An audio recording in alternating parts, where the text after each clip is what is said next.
Class 5th student, अब हैं आपके प्रश्न उत्तर पार्ट ए के। क है भाषा किसे कहते हैं। इसका उत्तर आपको लिखना है। उत्तर है अपने मन के भावों और विचारों को प्रकट करने के लिए हम जिस साधन का प्रयोग करते हैं उसे भाषा कहते हैं। दूसरा है ख, मौखिक और लिखित भाषा को उदाहरण देकर समझाओ।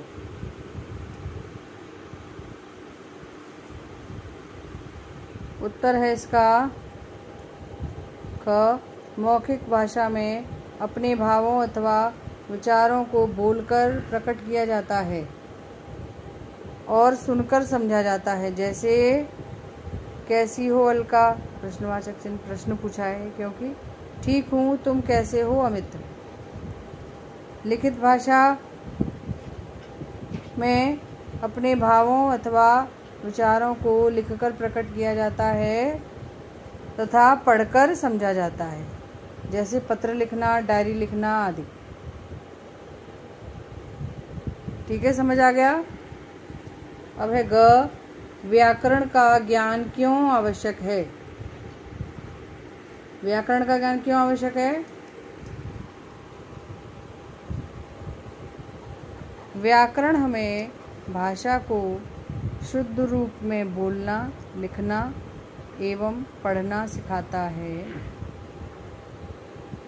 व्याकरण की सहायता से हमें शब्दों तथा वाक्यों के शुद्ध रूप की पहचान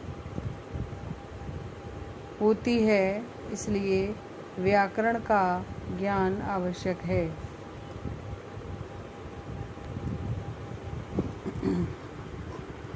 फिर है घ, लिपि किसे कहते हैं। हिंदी और संस्कृत की लिपियां क्या हैं। प्रश्न है घ, लिपि किसे कहते हैं। हिंदी और संस्कृत की लिपियां क्या हैं। तो आपको उत्तर लिखना है। जिन चिन्हों, चिन्ह में ह के नीचे देखो ये ह है, हलंत लगा हुआ है। जिन चिन्हों द्वारा, ये भी हलंत है, किसी भाषा को लिखा जाता है उन्हें लिपि कहते हैं। अलग अलग भाषाओं को अलग अलग लिपियों में लिखा जाता है। हिंदी और संस्कृत की लिपि देवनागरी है।